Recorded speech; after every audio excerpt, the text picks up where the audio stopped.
Hey y'all, welcome back to the Chalk Sports Podcast, and we have a good one here today, talking about the NFL playoffs with my friend Casey here. And Casey, tell him about yourself. So I am the coordinator of radio production for the Indianapolis Colts, and I handle essentially all things radio. So I host our pregame shows on radio for the network and the local broadcast locally in Indianapolis, and then during the off season we do all kinds of radio shows essentially every day of the week. We host podcasts. So if you're a Colts fan, if you're out there, if you know anything about Indianapolis and the Colts, I'm sure you're familiar with my face and my voice. I'm all over the place. So, you know what? It's awesome to be along here with you. I mean, this is wild. I don't think I've ever been in with anybody in Florida. So here we go. It's a fun world to just randomly meet somebody at a 49ers Colts game.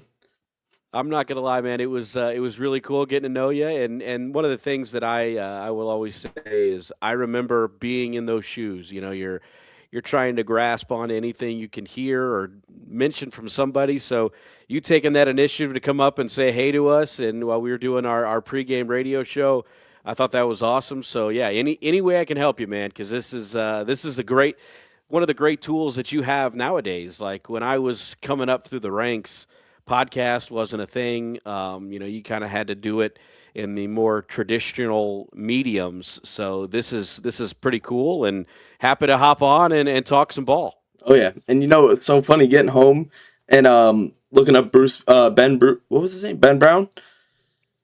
Oh, Bill Brooks? Bill Brooks, and it's just like find out who Yeah. that was. I was like, I had no clue who that was until just then.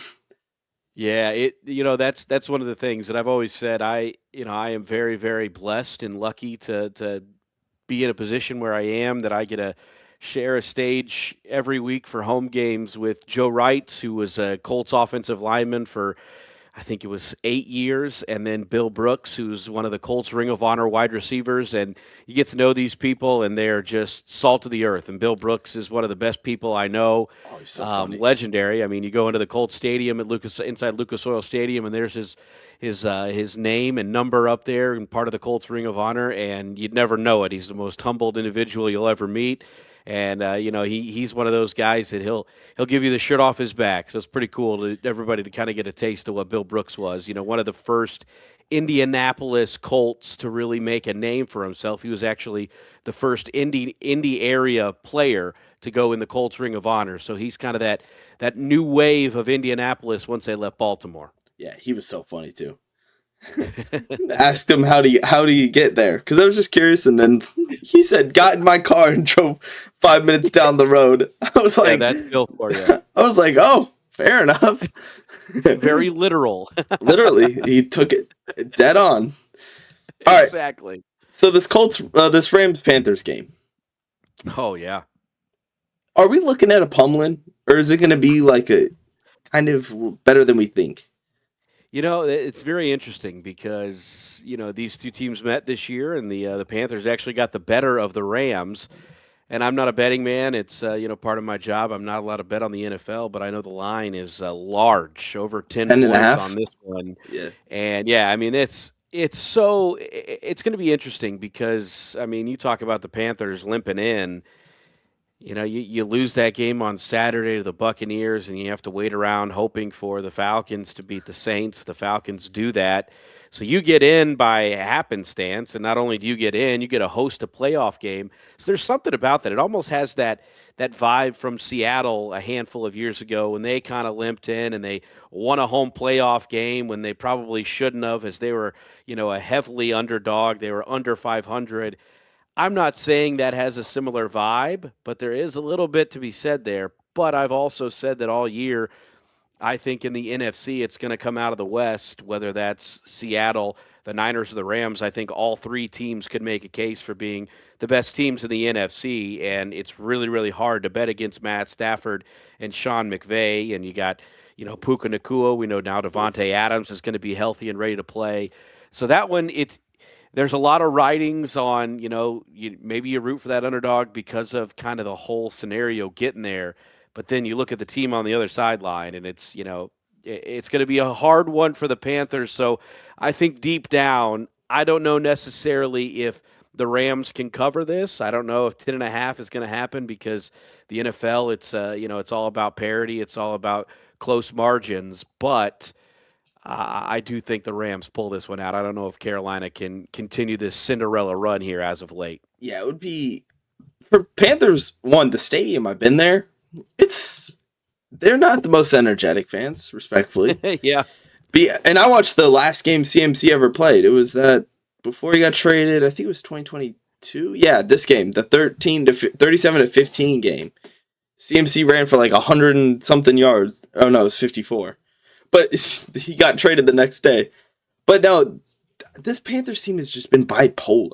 It's like sometimes they just show up and rock the world, like the Rams and that Cowboys game was pretty shocking.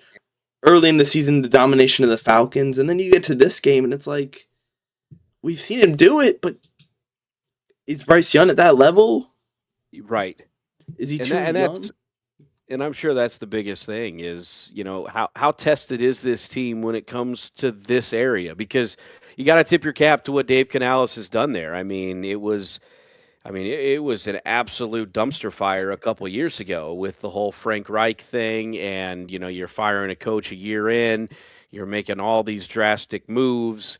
Bryce Young looks like he's not the guy, and then Canales comes in, and it's been some up and down moments for Bryce, but now he kind of is trending in that situation that you're going, okay, we can win with this player, but regular season football is much different than the postseason. I mean, you as a 49ers fan, you know that. I mean, The 49ers are literally they're the team for that. I mean, they can look one way during the regular season, but then you just don't bet against them.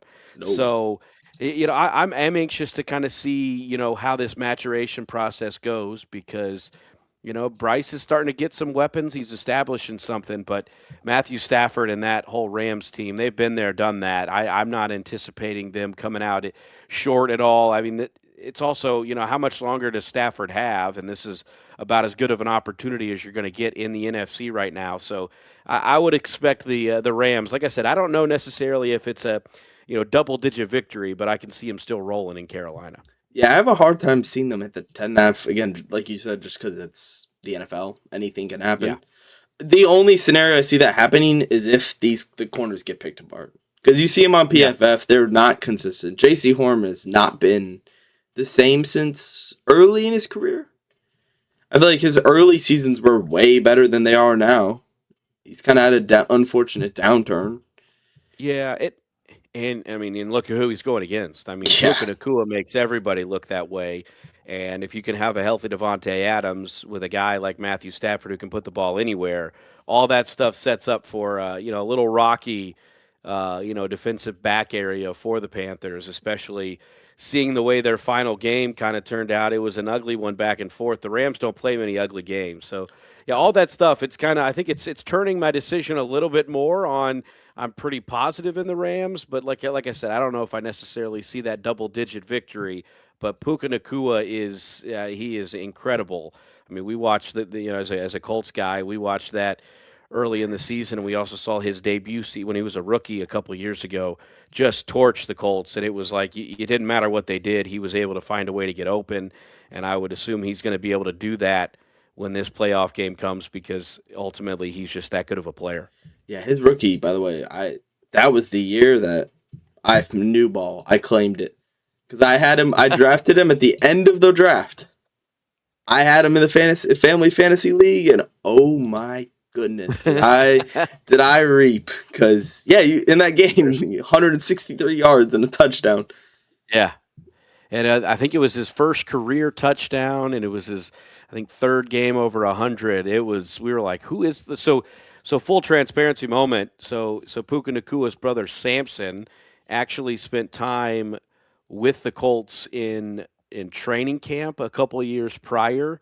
So we knew of the name. And I want to say he had a brother who was a safety, I think, too, that may have spent some time with the Colts practice squad. So we had seen the name, but we didn't, I wasn't familiar to his game until he was just sitting there running past our DBs every week. So that every play it seemed. So yeah, very familiar with his play now. That's for sure. Yeah, he was. Yeah, he was really good in BYU too. Like, talk about a Oh kid yeah, who just kind of, that's what the Rams are good at, is just getting those under the radar kind of guys. The Kyron Williams was a 5th round draft yeah. pick. Like, Puka was a 5th round draft pick, and they've managed to build up a team based off of like what the Niners do. Get those late round guys and turn them into something special. Yeah, it's a big tip of the cap to those guys in the draft room, and they're doing their due diligence because, I mean, we all know how Les Snead was a handful of years ago. With it don't matter, screw them picks. Well, you know what? It's showing that I can find guys later in the draft. It doesn't have to be all first and second round talent. That's for sure. Yeah. So how do the Panthers win? Whew, man, that's a great question. I mean, I think it has to be truly. It has to be one of those games where as much as I love Matthew Stafford, he's going to put the ball in harm's way. That's Yeah. every good quarterback is like that. They don't see a throw they don't like, so there are going to be some opportunities. So I think the Panthers are going to have to capitalize on those, and I think it's got to be a big time ball possession game for Carolina. It is being able to create third and manageable, continue to move the sticks, and I think they've got to utilize that running game with Dowdle. And I mean, it's hard because they're trying to incorporate Chuba Hubbard again. I know he's kind of had an up and down year, and Dowdle has been what he is. I think they've got to use it as like a legit tandem and let those guys kind of help bring out the passing game. McMillan's going to have a big day, but I think it's going to be all if the Panthers win this game, I think you're going to look at it and it's going to be they won time of possession by 7+ minutes, and it just forced the Rams to not be on the field. Now, the Rams have a good defense, so that is going to be one of those areas, especially that pass rush. That's what, if you're the Panthers, that's the biggest area of concern because they got some dudes that can get after the football, get after the passer. So it's going to be, it's going to be all on the front seven, I think, on both sides, for what the Rams defense can do and can the Panthers defend that and be able to have, the possession a little bit more in their favor compared to what the Rams have. Yeah, and I feel like another just Chuba's good. I love Chuba Hubbard. What happened? Why'd they stop going to Rico? Yeah. It feels like they It's a great slashed question. it instantly. Like, Yeah. Chuba comes back and then what was the carry? His carry count like shot down instantly, and it made no sense.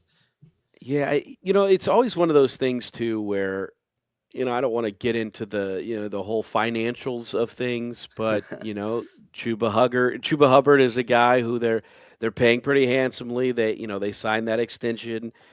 Dowdle has been he was kind of cast off, Yeah, with his time in Dallas, and he was able to get a fresh start, and it's really worked. But in some ways, people in that organization might think that it was actually more of the offense and the scheme that Chuba Hubbard would put up those numbers had he be healthy. So I don't know. That's a really tough one because when you see a guy who is able to, from fantasy football fans, they all know this. There was about a 5-week stretch where Dowdle was the best player in fantasy football. yeah. There was I like mean, he was every week. It was just like, man, he is just dominating. So that's a good question. I'm not sure why they kind of went away from it. yeah. It just in this position too, where Rico obviously was. Yeah, he wasn't. He was kind of casted away. He wasn't that great. It feels like a Kareem Hunt, uh, Nick Chubb kind of scenario again. Just like a lot worse. Like when you remember that Browns team where Chubb would take 90% of the carries and then Kareem Hunt would shoot out and blow it up for 100 yards or for like 70 yards out of nowhere. Yeah, that's a good comparison. I actually hadn't thought about that, but yeah, you're kind of right. But in some ways, you kind of look at Carolina and the history of what they've done, and they've been one of those teams that plays multiple backs. I mean, I remember back to Jonathan Stewart and D'Angelo Williams, and that was kind of the way they did everything was with the two-back system, where one day would be you and the next day it'd be another guy.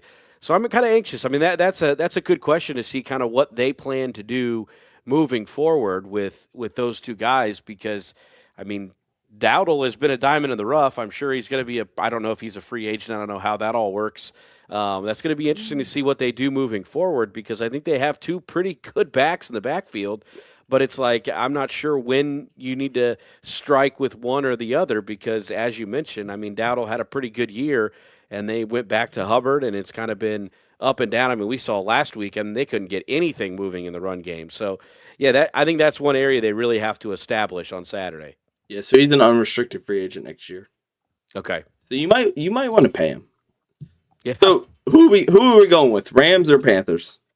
I think we got to go with the Rams here. I know Yeah. that they're the road team, but I still think that Rams team could definitely represent the NFC in the Super Bowl this year. Yeah, the Panthers will not keep pounding. That is an unfortunate scenario for them. All right, probably one of the more fun games of the day. I don't think the most fun, but Panthers Bears. What are we thinking? Yeah, I mean, what a game! I mean, it's wild. We were looking into some of the statistics on this game this week, actually, and you know the rivalry between the Packers and the Bears. I mean, they play each other twice a year. It's all that. This is just the third time that they will meet in the postseason, and there's so much bad blood. These guys hate each other, and the fact that we're going to get to see that in Wild Card Weekend, that's going to be a lot of fun. I'm sure it's going to be raucous in Chicago. It's going to be, I mean, I haven't looked past Saturday on the forecast. I know here locally in Indianapolis, which isn't far from Chicago, it's supposed to be 60s. So there's a chance that it's going to be like it's going to be just like awkward from a weather standpoint of Yeah. a Packers Bears game in January. But this one's going to be fun. I mean, this is what you play for. These are the kinds of games that when the postseason rolls around, you look at the matchup and you're like, well, we got this one right. And the NFL, this one, I'm sure they weren't upset when they saw the matchup of Packers Bears because I know from a watching standpoint, now this is a prime game, so that's a little bit of a wrinkle. So it's not, one of your network games on TV. You got to go to the streaming site here, but that's going to be a great watch between the Packers and the Bears. So, funny enough, like this matchup feels they should rerun those Brett Favre Bears commercials back when it was the 100th season. Oh yeah, that should get reran 100 times. But this game feels almost as if it leans towards Bears in my mind. I know the Packers are favorites, but it just feels like the injuries have hurt them in my mind. But with like Caleb Williams versus Jordan Love, I feel more towards Caleb. Same thing in the running back core. I feel more towards Swift and Mongani versus Mongal. I always say his name wrong, but like Jacobs versus Emmanuel Wilson. I feel like it leans all towards Bears. Yeah. See, I understand. I think the only area that gives me pause, and this is this is me being an AFC guy and just looking at numbers, not being able to watch. I don't think I've watched every Bears game. I have watched a handful, and I've seen a lot of Packers games. The thing about Caleb Williams is at some point his lack of completion percentage is going to haunt him. Yeah. I mean, he completed under 60% this year. And when it comes into these pivotal moments where it's a playoff game, you got to be on the money. You got to be able to complete passes when it's, the windows are tighter and it's crunch time. So those are the things that give me a little bit of pause. But he is such a gamer.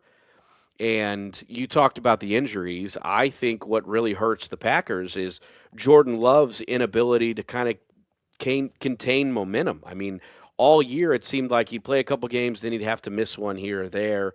Wasn't able to finish out the year. He'll be back, but so I don't know. This one's a tough one. I think in the running back room, Swift he's at another level, but Monangai just adds a whole different weapon to what they do. Their offensive line is nasty. They block so well. And, since Micah Parsons has been out, the Packers, their front isn't the same. So I think I agree with you. I just think that Caleb Williams needs to be a little bit more of the I don't want to throw any terms out there that to upset anybody, Do but a it. Do little it. bit more game manager and making sure you keeping them on check and on schedule than playing hero ball and trying to put the team on his back, if that makes any sense. Yeah, it's what happened in the Niners game. It happened in the Bears game where you could. I have the stats pulled up right now. You see it. 67% was his best game, and that was Okay. against the Cowboys. He's had one completion rate over expected be positive this year, and that was against the Packers when he had plus +0.4. Every other game, it was like the best game other than that Packers game was minus 1.2. Every other advanced stat says like 13%, 5%. Like I missed the Ravens one where he's plus 5%. But there's like multiple games where he is just completion negative, which it's confusing because you have the O-line, you have the receivers, and normally he is a fairly accurate quarterback. So I'm fairly confused on why this struggle is a thing. If that makes sense. No, I would agree.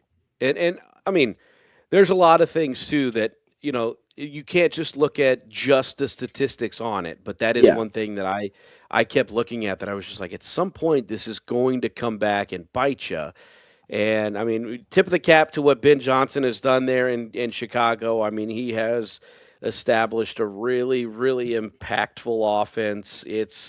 I mean, the Bears are not like your typical Bears team. This is not the Bears of the past. This team, they can come at you. They're going to be a hard out, that's for sure. And I just think that if Caleb Williams can be the Caleb Williams they were hoping to draft first overall, you can really start talking about the Bears being a team to compete against the Rams or the Seahawks or the Niners, because I think those are the teams. I don't think the Eagles are the class of the NFC anymore. I think it's more in the West, as I mentioned. But I think the Bears can put their name in that same category if you get the play out of Caleb Williams that they were kind of anticipating. Yeah. Yeah, the defense is the big part for the Packers. One, the fact that Ben Johnson turned that offensive line that like everyone ruled out as going to be one of the worst offensive lines. Like when he added Joe Thuney, I started to believe in it. But the turnaround from Darnell Wright, who was a Bears player before, Ozzie Trapilo, who was a rookie, I forgot about him for a second.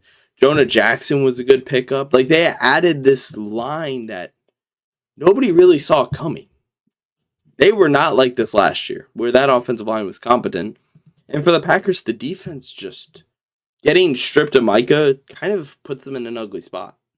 Yeah, and that's, I mean, I'm sure people in Green Bay are feeling the same thing. They kind of limp in too. I mean, this has kind of been the theme for these Matt LaFleur Green Bay Packers teams of late, where you start out very, very hot out of the gate. You look like a team that's, I honestly, through about week 6 or 7, I said, I think it's the Packers in the NFC because I just think they're that good. And then, they have the tie, and then they really went back and forth. I don't know necessarily that they were able to really string anything together after all of that stuff happened. So I'm sure Packers fans are a little discouraged because they have all these weapons. They've been able to try and piece all these things together with, they've got legit talent.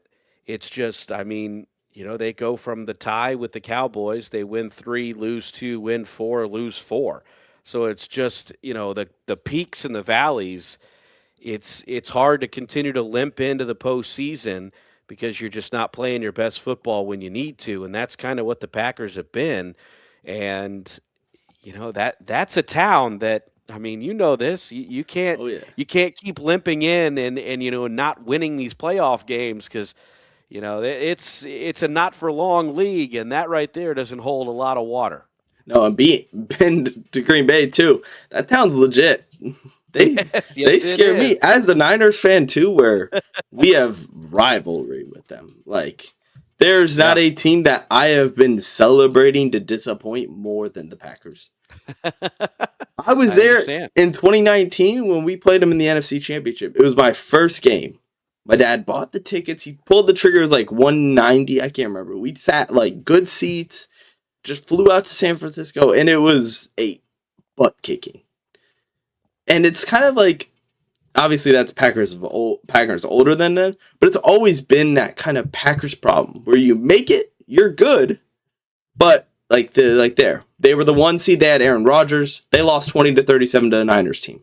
2022, they lost to a Tom Brady team with the Bucks when they won the Super. I think it was the Super Bowl year.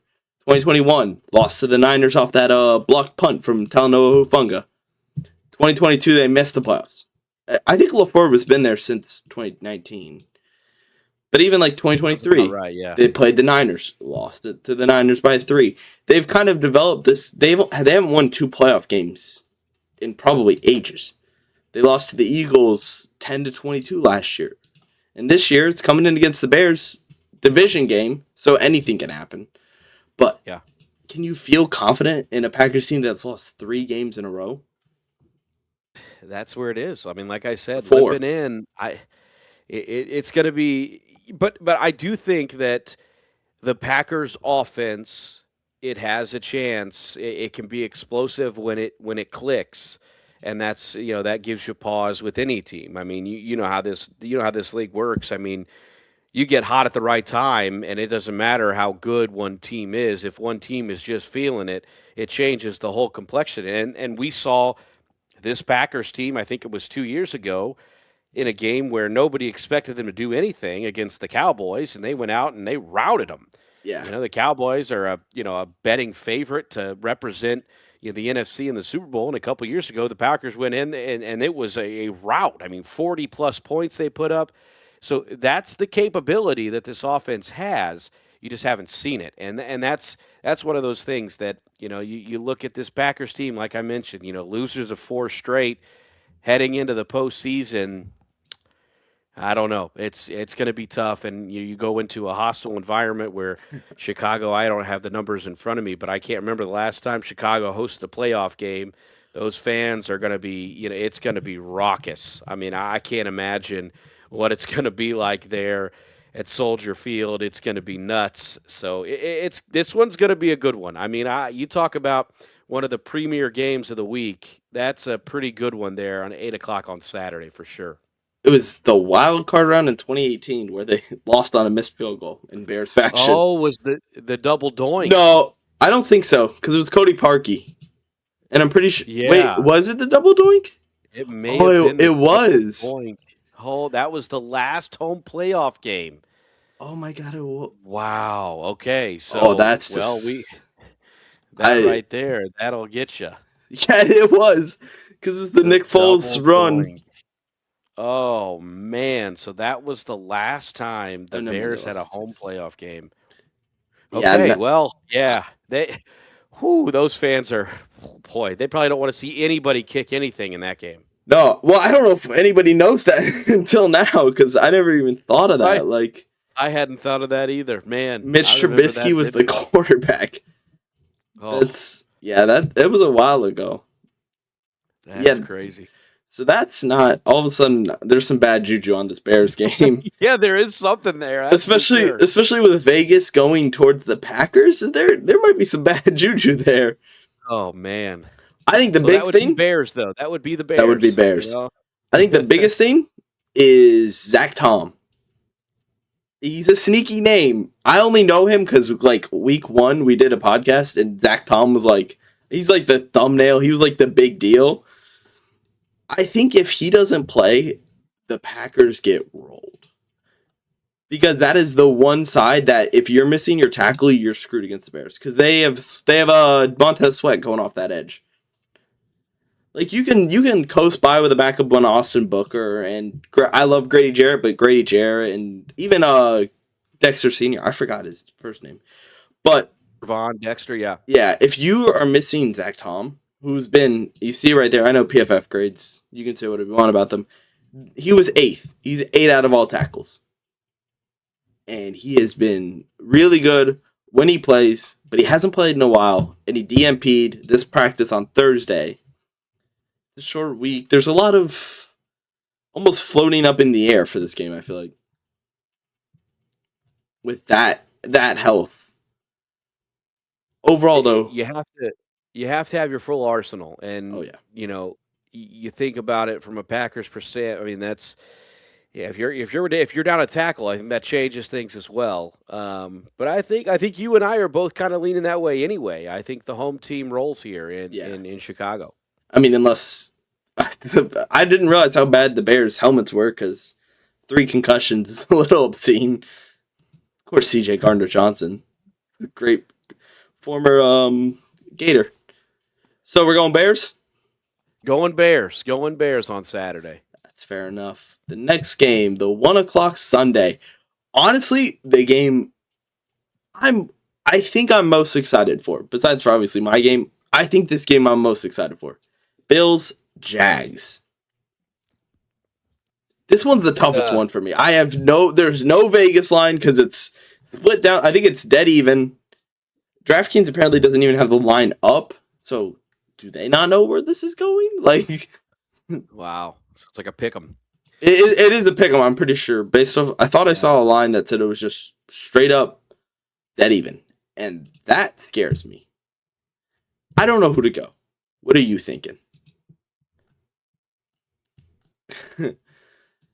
About it with the Bills' perspective in the AFC, and essentially Josh Allen's kryptonite has always been Patrick Mahomes, and Mahomes is not there. So you would think, when you look at it on paper, this would be the year that Josh Allen and the Bills can make a run and a legit run to get all the way to where everybody is anticipating at some point Josh Allen getting. But this Jags team, I mean, being a Colts employee, focused on the AFC South, I have watched Jacksonville and Houston go on this wild tear over the last month and a half where neither team has lost. Jacksonville has somehow found a way to make Trevor Lawrence look like the can't miss best quarterback prospect since fill in the blank. And Liam Cohen has got him rolling. And that Jags offense is lethal. And it all starts with Lawrence and ETN. And the trade for Jacoby Myers has been massive. And if you can get, something out of Brian Thomas Jr., they're really, really dynamic.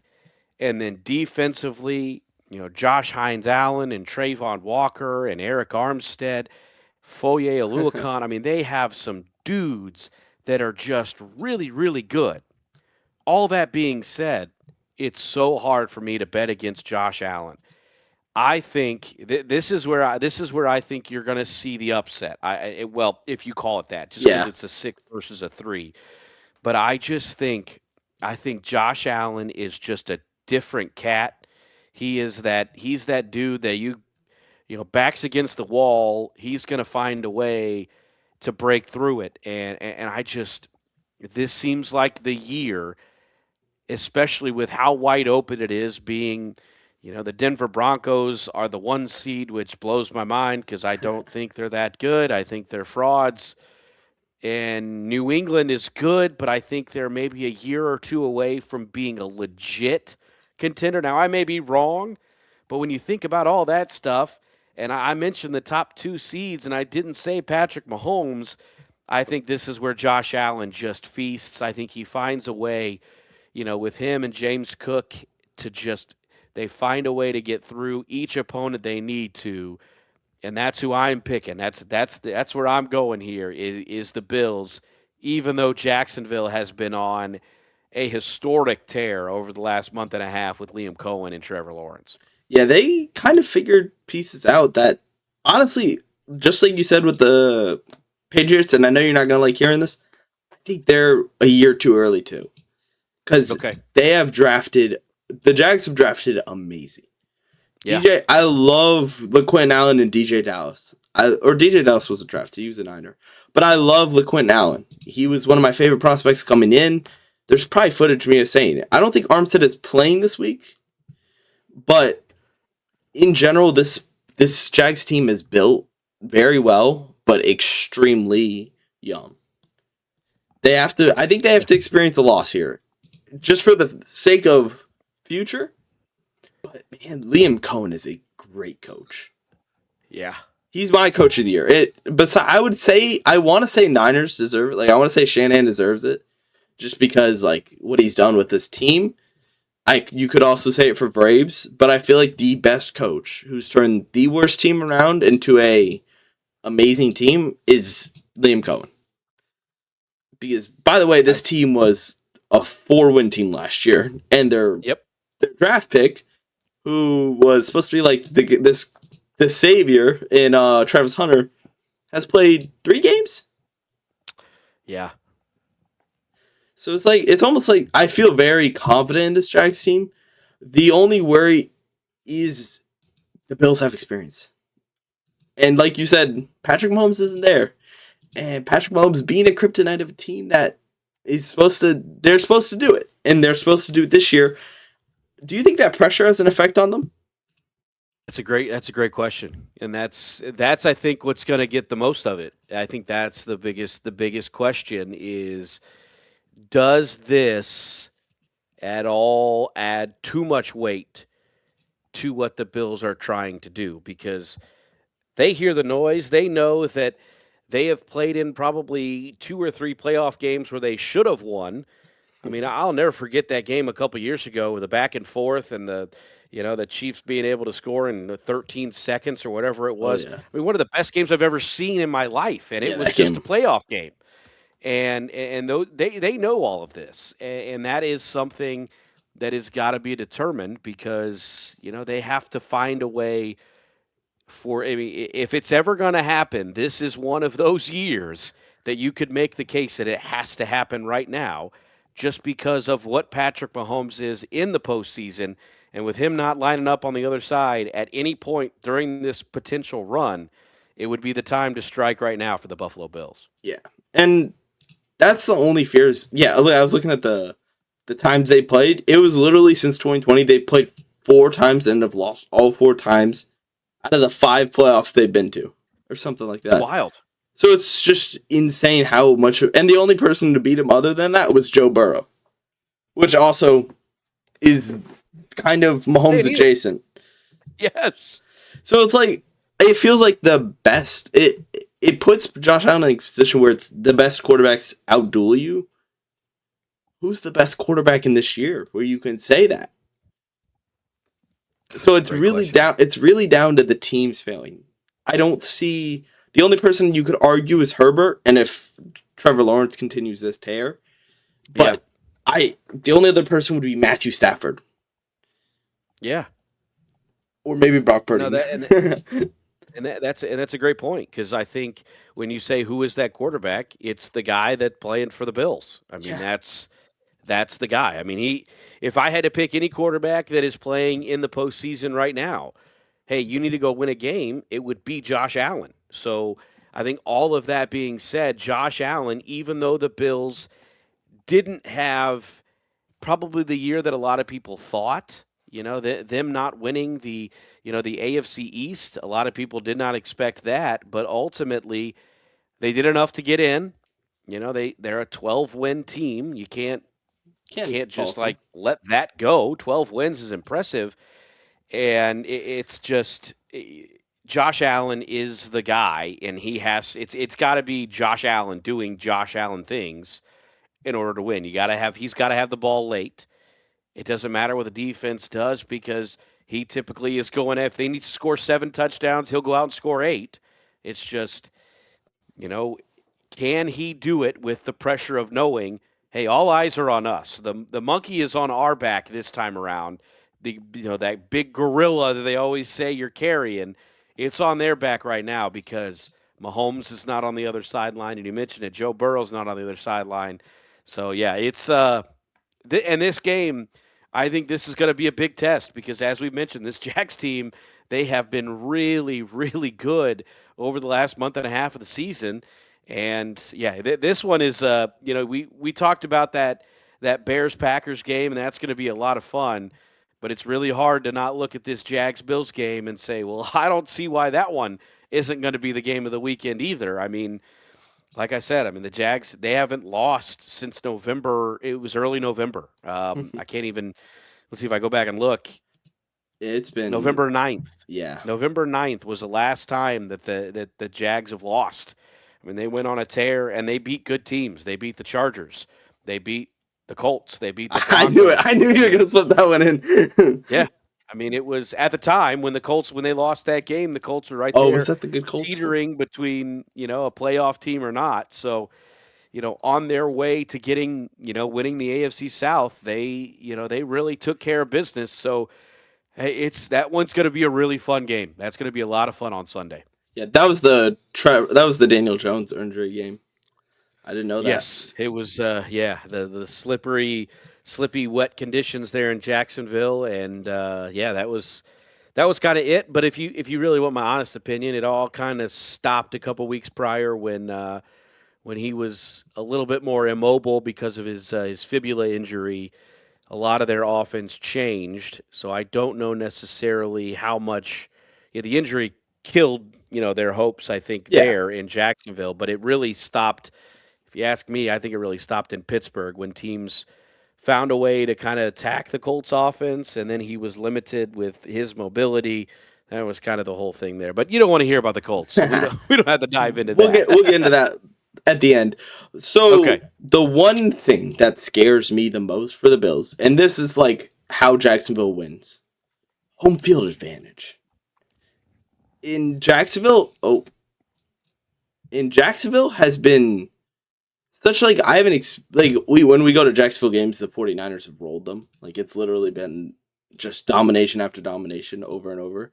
But when the Jacksonville actually hosts a home game, do you think that's a world where maybe the Jags do rock them?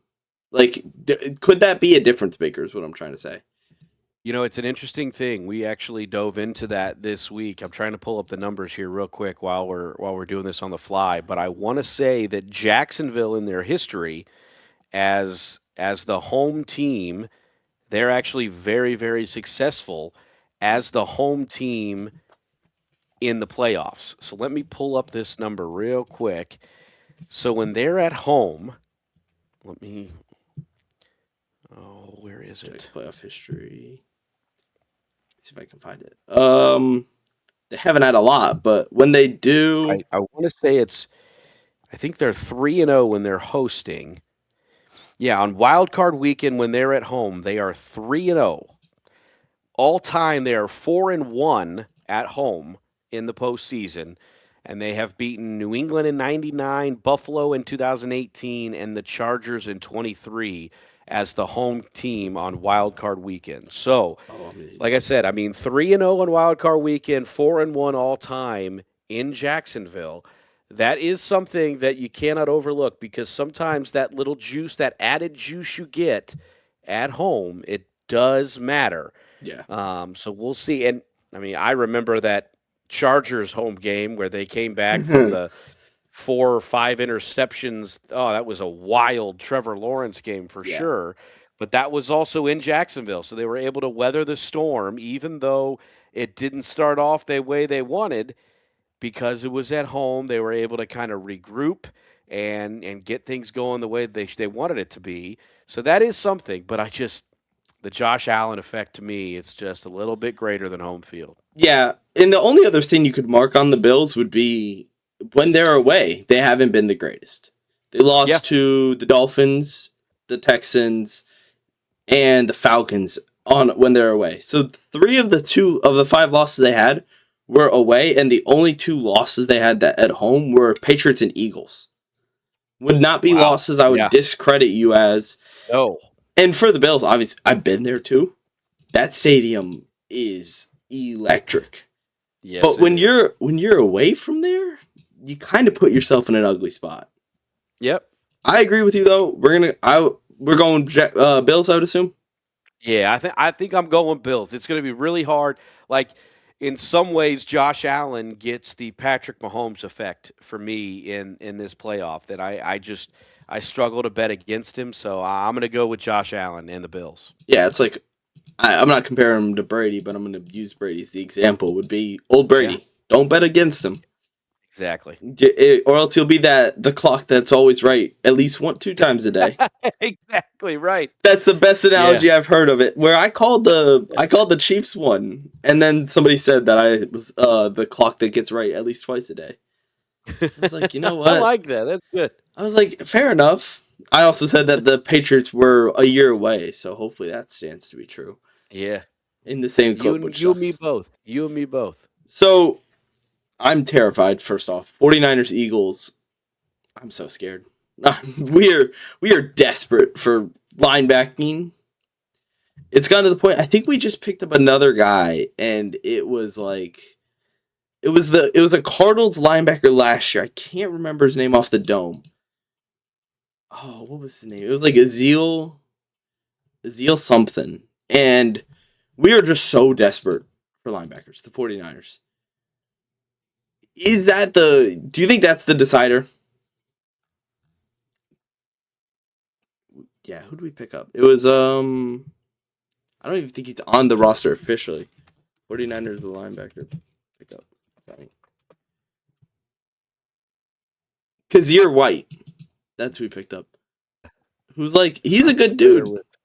Yeah. He was good last year. He under the radar kind of guy. I don't know why he wasn't on. He was on a team for a little bit, but didn't stay.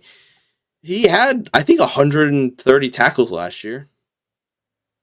Yeah, he had 137. 60 solos, 77 assists, which is good. He's also, how old? 29. So, what do you think? Obviously, we're the dogs by 5.5. Do you think the linebacking core is just the big reason why? No run defense? That's a great question. I mean, I would say that I would default to the expert. I'm sure you know much better than I when it comes to your Niners, but that is something. I mean, everybody around the NFL knows the impact of Fred Warner and not having him out there, how much that impacts what you're able to do. And I mean, you tell me on this. Is it true that there's a chance he comes back next week? He was running around on the sidelines today. Yeah. I mean, I mean, if they can somehow get past the Eagles and he can rejoin that team, it changes the whole complexion of what they are. But yeah, it's hard, especially when you think of what a guy like Saquon Barkley is on the other line, on the other side of the football, and yeah, I don't know necessarily if it all comes down strictly to the linebacking play, but this one's going to be a hard one. I'm sure it's really tough for you Yeah. heading into this one because, I mean, you don't want to you don't want to draw up this matchup if you're a Niners fan. No. Like, all right, we're back in the playoffs and we have to take on the Eagles that in Philly. I mean, all of those intangibles. That's no good. That's a tough scenario for Yeah, sure. yeah, that one drop to McCaffrey pass was the most devastating moment I think I've ever had in my life. Well, no, I've seen some Super Bowls, but that was definitely like, if we win that game, we are the 1 seed. The entire playoffs is ran through San Francisco. There is so much benefit to winning that 1 seed, and it just, by the fingertips of McCaffrey, it slips away. And I think the big thing is just, if our defense can somehow find a way to stop the Eagles' offense, which hasn't been the hardest this season because the Eagles haven't been honestly anything special. They're 11-6, which is obviously impressive, but we haven't seen a lot from Hurts. We haven't seen a lot from Saquon, as in compared to last year. Play calling is incompetent in the nicest way possible. It feels like there is a world where the Niners win, but it's a world where that defense becomes Superman. We need like Mustafa to step up. We need D Winters if he's healthy. I don't know if he practiced today, but we need D Winters to step up. We need Kittle to be what Kittle is. If this game goes over, then I think the Niners probably win, just because we've had a good offense lately. But if this game goes under, that implies that the defense just got shredded by Saquon like they did last week, and that scares me. Why did it say we win? Oh, that was week 1. it's gonna be an interesting one because, like you mentioned, this Eagles offense, it really hasn't done anything at a high clip to say it nicely. Yeah, you're being nicer than me. They're I don't know I don't know what's missing. That's the thing. Like I can't put my finger around it because I watch them, and you could see it all there. I mean, you're like, all right, if they put together that drive 4 times, they're unstoppable. Yeah. But then they don't. And you have the flash from Devontae Smith, and he goes away. You have the flash from AJ Brown, and they don't throw to him for 2 weeks, and he's upset.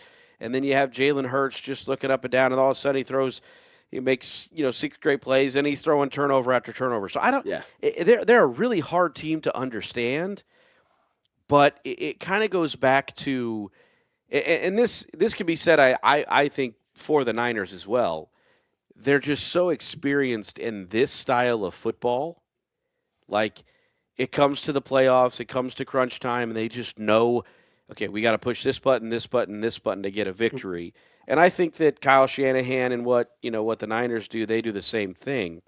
So that one's going to be very interesting. I just don't think the Eagles offense has shown enough to say they can compete if if Purdy and that role and that offense is rolling. I mean, Oh yeah. I'll be the one to tell you, in fantasy all year I had, well, not all year because he was hurt for majority of the time, but Purdy was a play him and don't even look at it start for me. I had Juwan Jennings. I traded for, Christian McCaffrey. So I was very Niners loaded because the offense was electric. Whenever it Oh was yeah. rolling, they were electric. And I just think that there is, I mean, do you know what the weather's going to be like in Philly? I can get that up though. Yeah, I mean, I don't know what, I mean, there's a chance. It's Philly. It's, the city of brotherly love seems to always be rainy and nasty when it comes to playoff time. So, that might play into it. But I just think I really, I'm not trying to play the homer here. I really do think that the Niners, their offensive firepower, when it's rolling, I think they can compete with anybody. As I mentioned earlier, I really do think that NFC West, it's the best division in football. I think they have three of the best teams in all of football playing. And I think that the Niners are able to roll on the road over the Eagles. Yeah, so it's supposed to be 48 but sunny. So Hey, do what you will with that. there you go. You have started to sell me. I'm still very scared. Obviously, going into playoff Oh, game, it's scary. I understand. But at the same time, you're looking at it.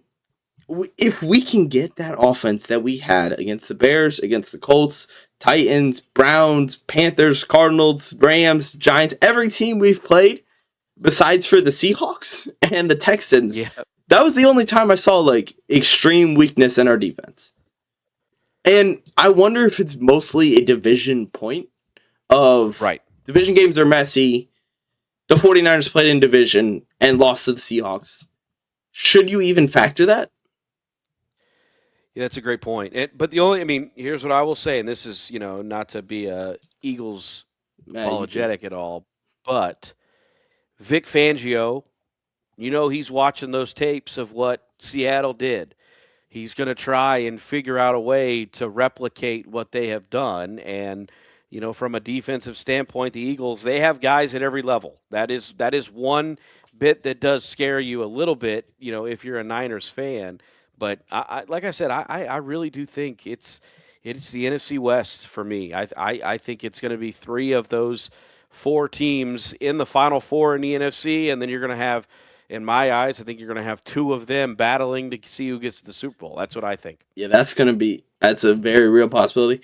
The big weakness, obviously, is the offense this year. Kevin Patullo, do you fire him? Well, I know I mispronounced his name, but yeah, Patullo is. I don't know. I think a lot of it that plays into it is the Eagles just run a different offense than anybody else in the league. It's a weird style. it's a high school football style. There's a video about it. Right. It's so strange. Like I can't wrap my mind around the way they do everything. But at the end of the day, you win the division, you're hosting a playoff game. I think it's really, really hard to do all of those things and then let loose of the guy who's calling the plays and expect you to get back there the following year. I mean, So Harbaugh. I don't know necessarily if you fire, but I think there is something that you got to figure out a way to be a little bit more consistent, because that has been the issue with this Eagles team all year. They have lacked being able to replicate what they do one week the following week. So Yeah. it's definitely gives you some pause for concern. It's been a wonky year for Eagles fans too. I mean, Yeah. you lost to the Giants in the same year that you beat you swept or you lost to the Cowboys and the Giants, but somehow beat the Bills. Yeah. It's just a very you've kind of convinced me more to go Niners. See? That's what I'm here for. I get my hopes up just to get them hurt again, Right. like always. Keep rooting, man. Just keep. It's your team. It's your Fair team enough. or nothing. You guys are bust. You got to go all the way. Yeah, and we both watched that Colts game. We looked good offensively in that game. In that game, if we can do that again, shoot, this is a Super Bowl team. Easily. Oh, without a doubt. If and we that's can, why when I watched that game and I was like, man, because I'll be honest. Here's me saying, okay, well, Brock Purdy. There was a part of me that thought, okay, he's just a guy. You know, he's in a great scheme. Shanahan is just a brilliant offensive mind. Watching that game in person, seeing him for the first time live. Okay, Brock Purdy's the dude. Yeah, and Kittle got a touchdown in front of me, which was awesome. The funny thing is, like, that game, the guy you were on with was shaming the 49ers. It was hilarious to think back on it. I can't remember who you had on. There was somebody who was just popping in to do it with you guys. Rick Venturi. He was shaming the Niners coming into that game.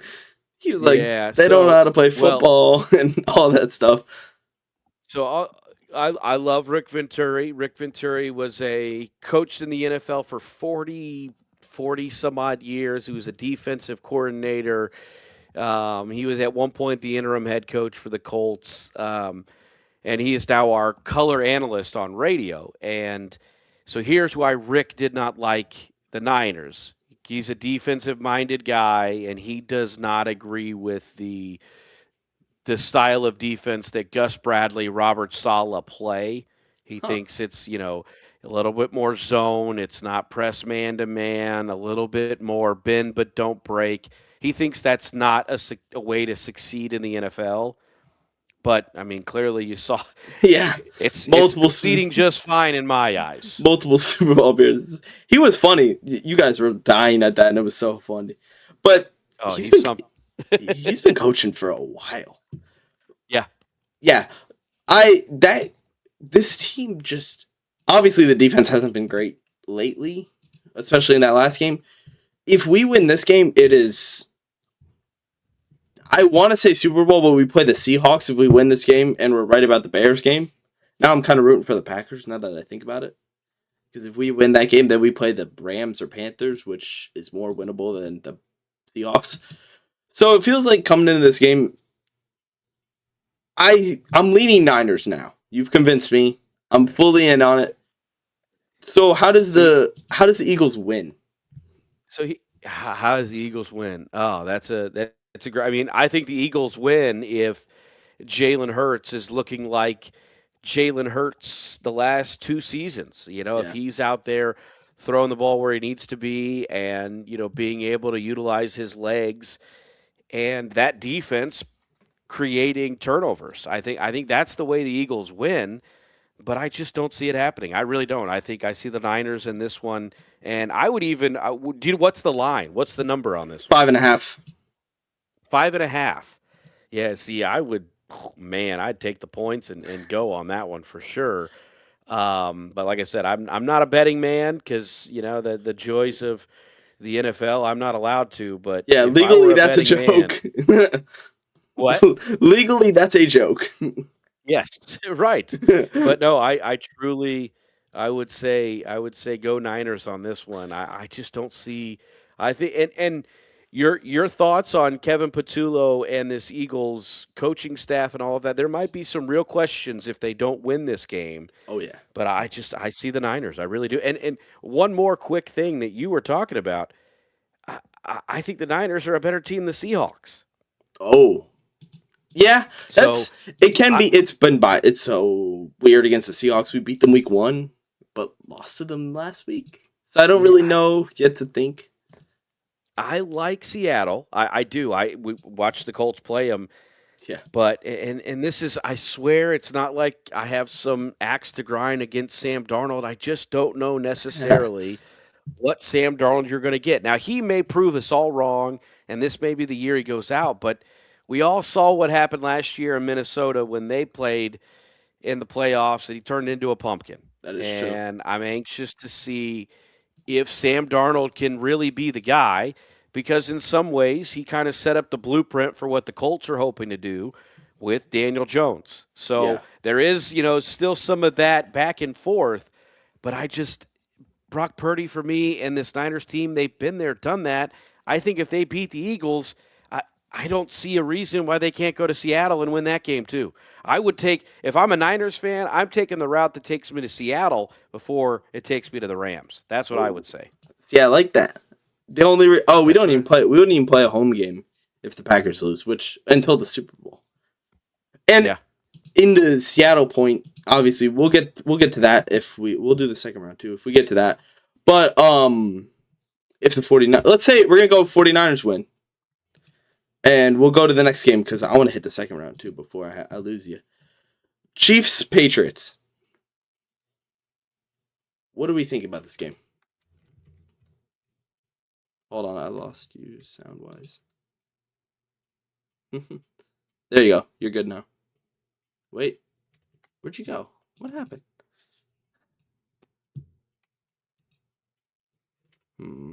Talk.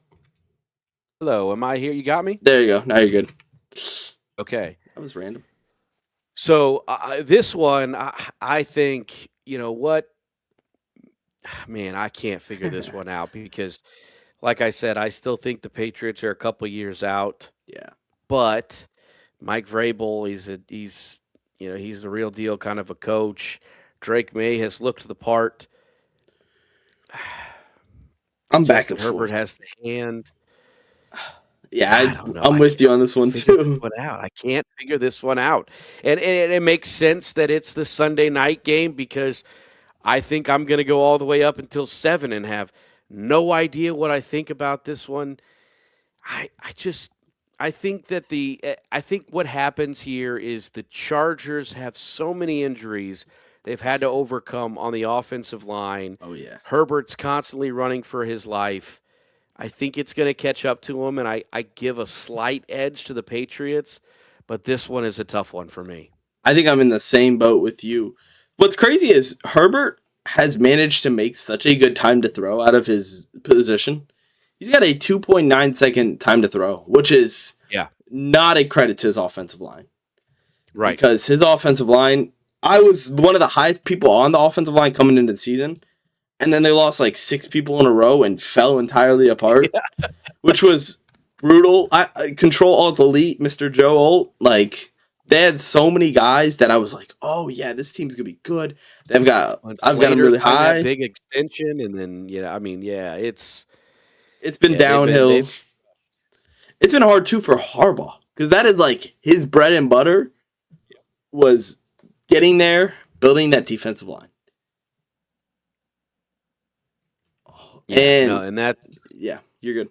Yeah, and also, I will say the one benefit that I think you've seen over the last couple weeks with them, getting Hampton back, it's changed their running game a little bit, and that's their bread and butter. Also, that's one of the things that Harbaugh loves to do is run the football and have those kind of ugly games, if you will. But this one is hard. This one's really, really hard. I wonder. Oh, I just closed up my tab. I wonder if the way the Patriots lose is simply just because you put the Patriots in a position they haven't been in. I mean, we haven't seen like a rock fight kind of game from the Patriots. I mean, shoot, they lost to the Raiders week 1. I've always laughed at that. I'm like, it's wild to think that this team has lost 3 games, and one of those is to a Raiders team that, hey, the Colts saw the Raiders. They might have been one of the worst teams I've ever seen. Yeah, I was. Do not look at those old videos when you look at me talk about the Raiders. I was so high on that team. Man. Geno Smith. Yeah. He was good week 1. Yeah, now it's going to be the Raiders looking for a quarterback and a head coach and all that. But no, it's, the Patriots, they have been. See, here I am. I'm gonna dog a team, and I didn't even mean to. But like I told you before this, that I thought the Broncos were frauds. Yeah, and I'm not going to say that I think the Patriots are right there, but they're like that. Fraud-ish. Yeah. Like I think they're really good, but I don't think they're like great, because part of, if you look at their schedule, now you play the teams you play, but they were one of the worst teams in football, so therefore they had the benefit of playing a pretty easy-ish schedule. Their wins are against Dolphins. Okay. They got 2 wins against the Dolphins. Whoop-de-doo. They beat the Panthers. Okay, I'll give you that playoff win. But then you have Saints, Titans, Browns, Falcons, Jets, Giants, Jets. Okay, you throw the Ravens in there too, and the Buccaneers. All those teams are not playoff teams. And that Dolphins team at the end, where it was just yours. I think it was Zach Wilson for a little bit. Yeah, I mean, all of those things. It's like, how much can I really say that this Patriots team has been really challenged? And that's. That's one of the things I don't know. And I mean, even that Bengals game. That Bengals game was Joe Flacco. Yes, Joe Flacco, and it was 26-20. Yeah, and it's a close one. So it's one of those things where, yes, they won 14 games, but who are they playing? And their losses. Yeah. It is. We talked about the Raiders, but it's the Steelers and it's the Bills. So they're losing to playoff teams and winning a bunch of non-playoff games. So I don't know about this. I still do think that they are a better all-around team because of the injuries the Chargers have, but I just don't know what that means in Drake May's first real challenge in the postseason. Oh, so they only have 3 playoff games all season. If you count the Bills double, it'd be 4, and they've won 2 of the 4. We're counting the Bills on both. Which is, I mean, it's not bad, but, I mean, winning against the Panthers is not really anything I'd mark as special. No discredit to the Panthers. It was week 4. At the time, I mean, the Panthers were a team that you're like, who are they? Yeah, they beat the Falcons by 30. They beat the Falcons 30-0, and that was like, it was more of discredit to the Falcons than it was to the Panthers at the time. Yeah. I remember that vividly. The funny part is the Panthers, we didn't even factor good until like week 10 or like week 11 when they beat that Falcons team again. Otherwise, we just discredited them all season. Yep, that's it. I mean, that's exactly. You were kind of like, oh, well, there's the Falcons with 6 wins, but they're not going to continue. And you're like, oh, hey, hold on. And that's the benefit of being the NFC South. Like, when the Buccaneers don't know what they're doing, and you're playing against, the Saints and the Falcons, who they really could care less who wins. It was, that's par for the course there. But, it led them to a playoff berth, and they're hosting a playoff game. So good on you, Carolina. Yeah.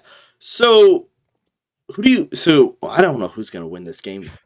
Vegas says Patriots -3.5. I wonder if that's a bait almost. I know we're getting a little, this is a dangerous rabbit hole to go down. It feels like a bait. Because, 3.5, the 14.5, the 14-3 win team, you're kind of on a fishing hook. I think I'm probably I'm leaning a little bit more towards the Patriots, just because I think the amount of injuries the Chargers have overcome, especially on the offensive line, I just think it's going to be too much at some point. Now, Justin Herbert, he is a really, really good quarterback, and he is kind of that young up-and-coming star that at some point when some of these torches move on, i.e., Josh Allen, Lamar Jackson, Patrick Mahomes. He's probably going to be one of those, young guys holding the torch. I don't know. I think there's too many injuries for him to overcome. So I'm going to lean the Patriots in this one. Yeah, what a disgusting schedule by the Chargers too. We talk about the Patriots. The Chargers, their best win was Week 1 Chiefs, probably. Oh yeah, that game in wasn't that In overseas? Wasn't no, that Mexico yes, or Brazil, I think. somewhere? I think Yeah, it there was you go. That's what Brazil. it was. Yeah, that's their best credited win. They've also lost to the Giants, Commanders without Jaden Daniels. I Oh think. man. I think it was a Marcus Mariota Yeah. one. They lost to the Colts, but that was when Colts were good. Jags Yeah. and Texans Broncos to close out the season. Broncos one you could discredit. Jaden Daniels did play in Yeah. that Colts game though, or that Commanders game. Okay. So I feel like we're in a position where it's looking in a mirror. And just one team won just a little bit more of their games. Where the Patriots kind of are just like beneficiaries of a weak schedule, and the Chargers are kind of cursed of a weak schedule. Where they played the weak schedule and struggled against the weak teams and beat the good teams. They beat the Broncos when they played full strength. They beat the Vikings in dominant fashion. The Steelers was dominant. Eagles, Chiefs, Cowboys. Discredit the Chief one. But there are some good wins in there, and there's also some really bad ones. Yeah. I think I agree. I'm I feel going like Patriots, though. and you talk about the bad losses. I mean, I think that's kind of been the par for the course for the Chargers. We've seen that year in and year out over the Yeah. last handful is they've had some really bad losses. But yeah, I think I'm with you. I think I'm going Patriots on this one as well. Yeah. So the final game. Oh, I had Chargers. Steelers, Texans. It is a dead even spread, I'm pretty sure. Oh, no. Texans are favored by 3. I have an interesting stat. Okay. I don't know if I got lied to, but I'm pretty sure Mike Tomlin is 20-0 on Monday Night Football games at home. Okay. Me at home on Monday night. I'm pretty sure that's factual, which is insanely scary if it's true for the Texans. Yeah, 20-0. At home. Yeah, Okay. I think Wow. 23 consecutive home games on official Monday Night Football broadcasts. Wow. They lost a Monday afternoon game, but it was during COVID, so it doesn't count because it was Monday afternoon. The last time the Wow. That is Steelers lost a home wild game stat. on Monday Night Football was 1991. Okay. Well, that changes things. Yeah, Or does it? I don't know. I would Wow. consider it just because it's so insane. But I think the Texans also have been. I thought the Texans had a stat in their way too. They're just better. Here's a nugget for you on the Texans. This is something that's very interesting. So the Texans have been in. I want to say this will be their. Oh, let me look up the exact numbers. But I want to say that when they play this game, this will be their 9th career postseason game. And they have never won a road playoff game. That would add up. Yeah, that adds up. So they have never won a road playoff game, which that gives you a lot of hesitancy for sure. And yeah, so they're 0-6. That's what the number was. So they're 0-6 on the road in the playoffs. But here's the other caveat to that. They've never played on Wild There it Card is. Weekend as a road team. Yeah, I was just. So it's it's a wild little nugget, and I don't know if any of that stuff ever means anything. It No, might but just it's be all fun. happenstance, but it's fun to talk about for Yeah. sure. I think this is my take, and this is just because this is a team that I cover with a pretty close eye in Yeah. Houston, just because they're in the same division as the Colts. I would go out on a limb and say the Texans are the one team outside of the Chiefs for sure. And I guess you could probably throw in the Ravens or the Bengals, teams that are, have established quarterbacks. But Yeah, if you were looking at it down the stretch, that teams that were in the playoffs, the Texans would be one of those teams they didn't want to see. And it's because of how good their defense is. I mean, what Will Anderson and Daniil Hunter can do from a defensive standpoint, they can change the entire game. I think Stingley is one of the best corners in football. He's a first team All Pro kind of guy. He is elite, I had him as the and Kamari best. Lassiter on the other side, he is really one of the up and coming rising corners in the league. So they kind of work outside in, and they are really really challenging. So they are one of those teams that I think give you a little bit of scratching of the head if you're an opposing offensive coordinator. But that's where the pause is. But offensively, what Houston can't do, that's where I struggle. I think CJ Stroud has really regressed over the last couple of years, and their offense is just so inconsistent. But they go up against a Steelers team that inconsistency has kind of been who they are. So Defensively, yeah. this one's going to be another tough challenge you wanted to pick because I just think both teams have flaws and both teams have strengths. We'll just see which one outweighs the other. By the way, the devil magic on the Steelers that I never realized, their offensive line, all of them are graded within the 32, besides for their right tackle, which is super crazy because like some of these guys, like Cook has played. He has not played until this year, and he was drafted in 2022. Like Isaacson, I don't know how to pronounce it. Was Malu? like, yeah, was consistently good or was consistently all right. Zach Frazier's been good, but like Mason McCormick, he was 54th last year. Now he's 21st. Like the fact that this team has turned some guys who have been just kind of random almost into these stars. It's kind of not stars, but it's pretty talented players. It's kind of interesting. I feel like the big punishing part is the wide receiving core for Pittsburgh. I mean, They get DK Metcalf back. it's without. I mean, who else are you throwing it to? Hey, like I said, you get DK Metcalf back, and then you probably utilize Jonnu Smith and Pat Fryermuth because that's really all you got. I know we saw a little bit of Adam Thielen Yeah. this last game against the Ravens, which you want to talk about good football games. I don't know if you stayed up and watched that Oh game. yeah, I That did. game Come was on now. incredible. I loved it. But yeah, that was, I mean, Adam Thielen, Marquez Valdez-Scantling. It's a I mean, disgusting set of wide receivers, but it really is. You listen to it, and you're like, oh God. But hey, you know, Aaron Rodgers, I think he is to blame when you talk about the growth in the offensive line. I'm going to give the tip of the cap to Aaron Rodgers in getting guys in their checks, getting them where they're supposed to be, making sure they're all aligned. So I think that is part of that offensive line play because whether you like Rodgers or not, the dude is an elite quarterback mind, and he's well versed in where everybody's supposed to be and how they're supposed to be there. So that doesn't shock me. But no, you're right. That offense, that those weapons that they have. I mean, I feel like they use Gainwell as another wide wide receiver receiver, yeah. because they don't have any other weapons. I'm sure they would really appreciate a George Pickens on the other side of DK Metcalf about now. Yeah, if only you had a guy like that. Yeah, if only, right? Yeah. And those obviously the Ravens games, by the way, have been insane this year. I still remember staying up super late for that Bills Ravens game and screaming in my room just because of what the heck just happened. Yeah. But it's like this season for the Steelers have been they limped.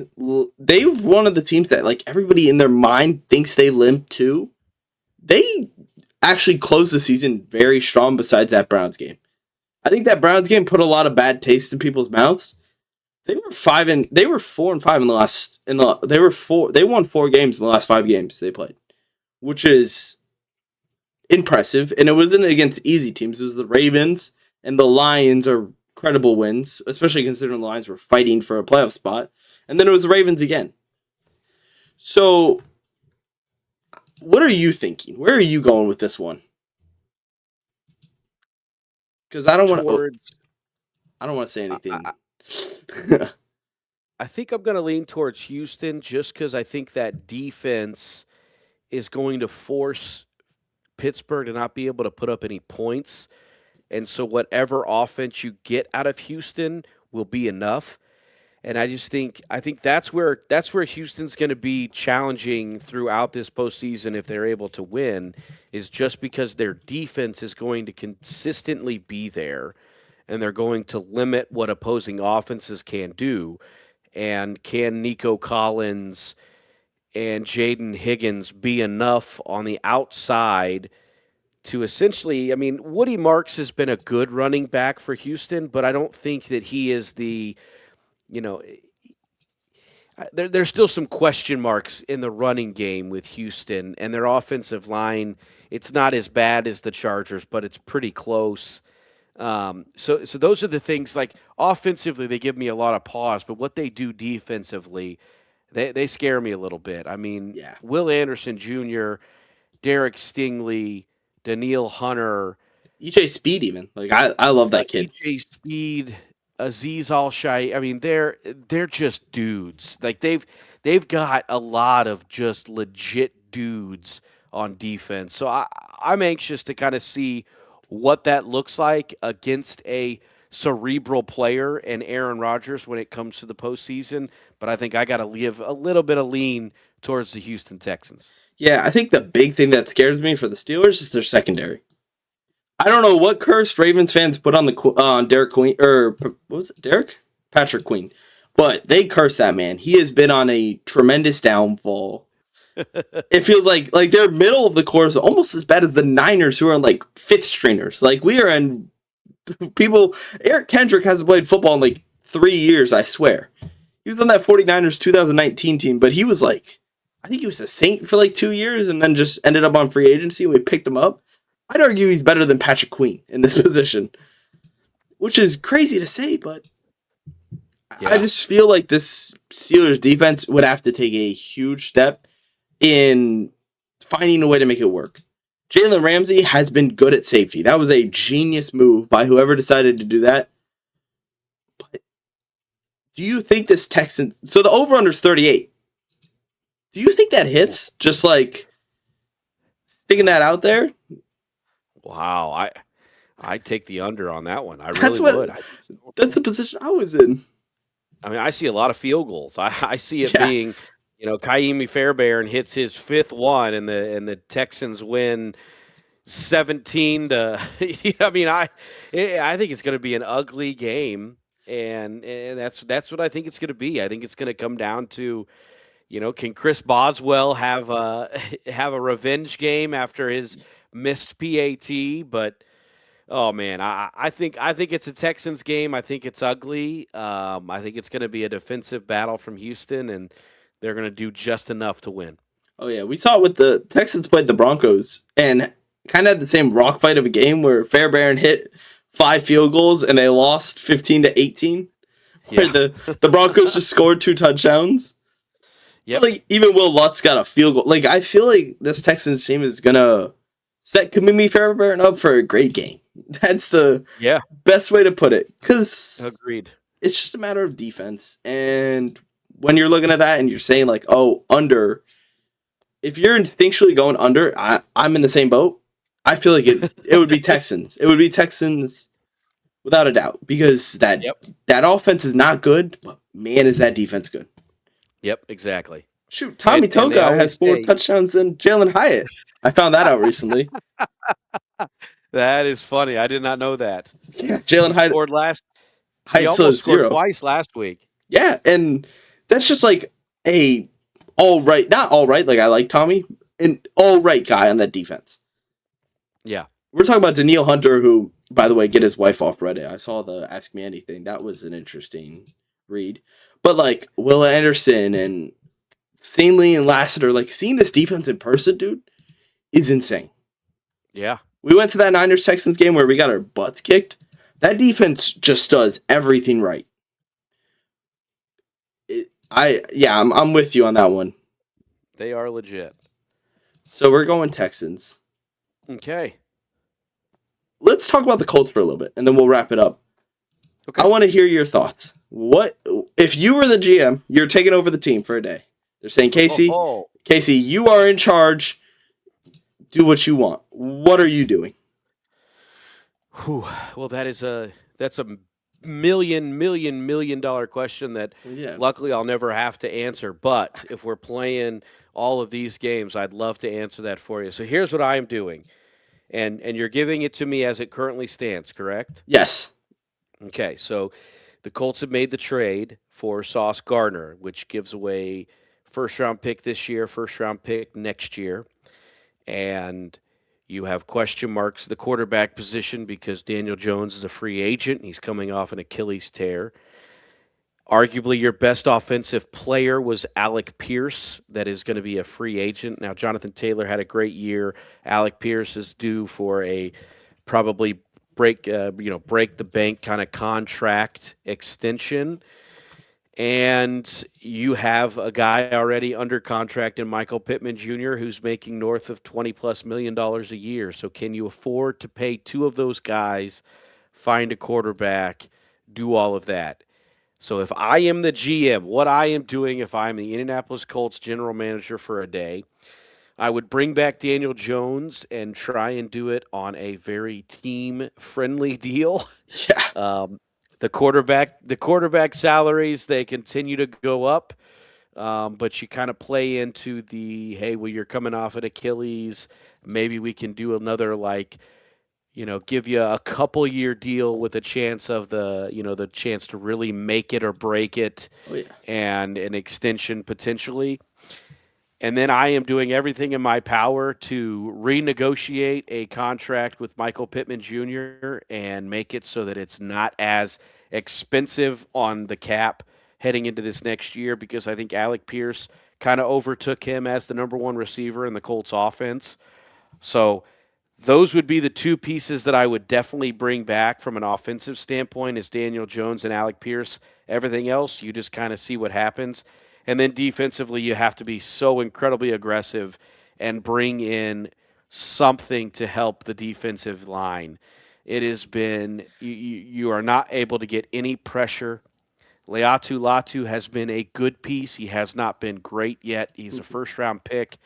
When you had your pick of the litter, you had guys that went after him like Jared Verse, and we've seen what he does with the Rams, and Yeah. you No. took Leatu Latu. Not saying it's a bad pick. We're not there yet, but he has not been as impactful as they want when you think of an edge rusher in the first round. So you got to be able to find somebody to kind of go apart from him. The name that I'm sure a lot of people are going to bring up around Indianapolis is going to be Trey Hendrickson, because his connection with Lou Anarumo. He's going to be a free agent, but you play into that whole, how much do you pay a guy who's 30? He's on the downfall of his career. He's been hurt the last couple of years. But I think that's where you go. I think you do whatever you can to work your money to get Trey Hendrickson here to give you another bona fide actual weapon on the other side. And I mean, you know this guy very well. Charvarius Ward is Oh. contemplating retirement due to his concussion issue that he's had here with the Colts. He had 3 of them this season. He may not play again, so that's where the trade for Sauce Gardner looks pretty good, because it gives you at least one opportunity to have a shutdown corner on the other side. But you gotta have better depth. The Colts had some young guys, and it's we're not discounting any of those guys, but they just weren't ready to step up. So it's there's a lot of steps this Colts team has to take, and I'm going to throw you a little bit behind the curtain here, but the Colts heard from their owner and CEO and Carly Ursay Gordon on Monday, and she said the sense of urgency has never been higher, which makes me think that this is a make it or break it year when you head into 2026. You got to be able to have something to show for it. You haven't been in the playoffs in the last 5 years, so I think you have to turn over every rock.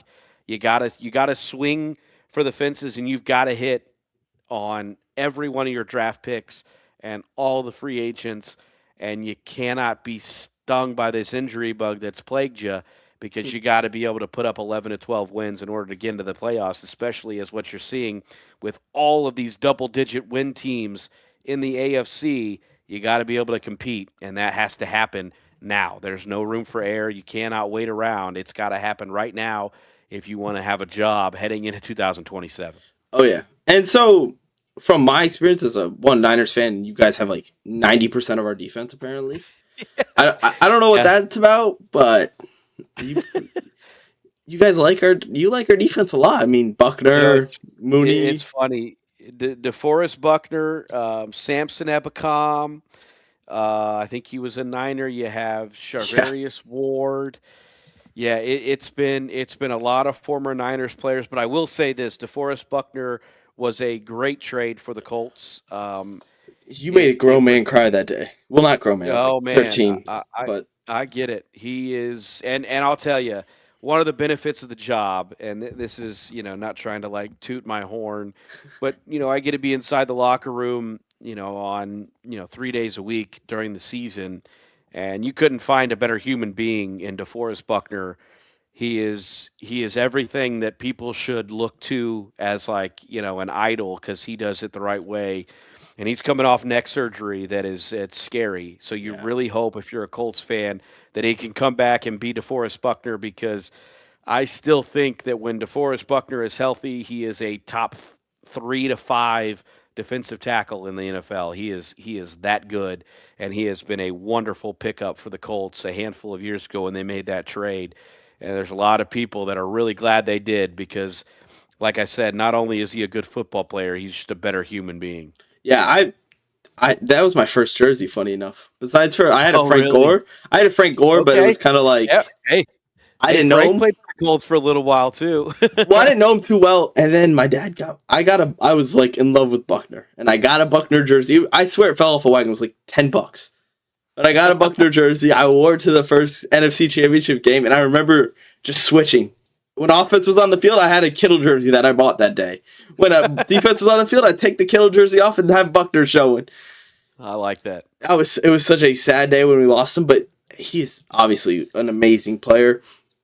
The only question would be one. I feel like I love Alec Pierce. I think you should get him. It's almost like one of them could go, in my mind. Alec Pierce, Michael Pittman. You got rid of AD Mitchell, which was messed up. I loved AD Mitchell, but Josh Downs could fill that. I feel like you have a guy who fills that third spot really well in Josh Downs, or second spot really well in Josh Downs. And and, and I would go one further. I think that Colts fans would say there's a guy named Ashton Doolin. He is a Yes. key special teamer, but every time that there's an injury and he has to slide in, he always steps up. Now, I don't know necessarily if he's a guy that you can rely on to play 40 snaps a game offensively, especially because what he does in special teams.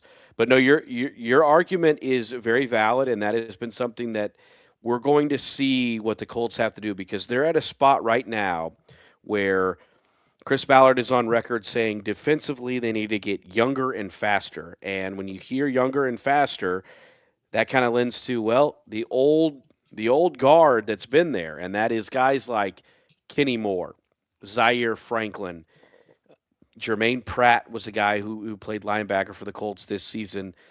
Those guys they're not getting any younger. No. So I'm anxious to see if those are some of those pieces. But then I think that also goes to the offensive side of the ball. You have to find a way to create some space from a financial standpoint. So that's kind of where I'm anxious to see what they do with Michael Pittman Jr. If they renegotiate or if he is a guy that, if you look into dead cap and all of that stuff, it's just like a $5.5 million cap hit if you Yeah. were just to outright cut Michael Pittman Jr.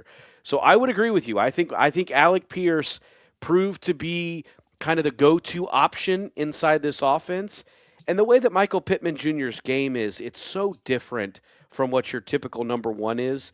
We kind of label him as, he plays inside the numbers. He's kind of a glorified tight end. He's not afraid to get dirty. You love having him. He's a guy that he can go out and catch 100 balls, but it's probably going to be for 900 yards because he's Yeah. just not the big yak kind of guy. And when you think about your number one receiver, that's kind of what you're looking for.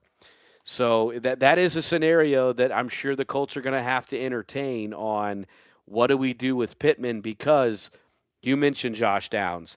The Colts drafted Tyler Warren, and he is a key piece of that offense. Can you get by with Alec Pierce, Josh Downs, Tyler Warren, and then you throw in an Ashton Doolin, and you can find, maybe a third or a fourth round pick that can also slide in, give you something. That's kind of what some teams do. You pay one guy and you move on and you go that route.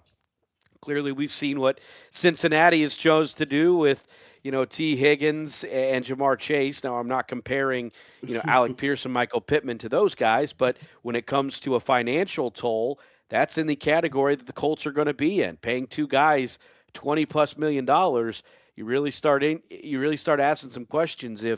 Does this really make sense? Are these guys both worthy of those contracts? And Michael Pittman is probably the one that you scratch your head a little bit more because he doesn't give you that explosivity that you're going to get from some of those other number ones across the league. No, I feel like Pittman kind of fits wrong in the Colts offense. As a guy I've been a huge Pittman fan. I love his YouTube channel. He's got some funny moments. But yeah. I feel like he's always unfortunately been kind of isolated from this offense. Last year it was really bad. This year was a lot better.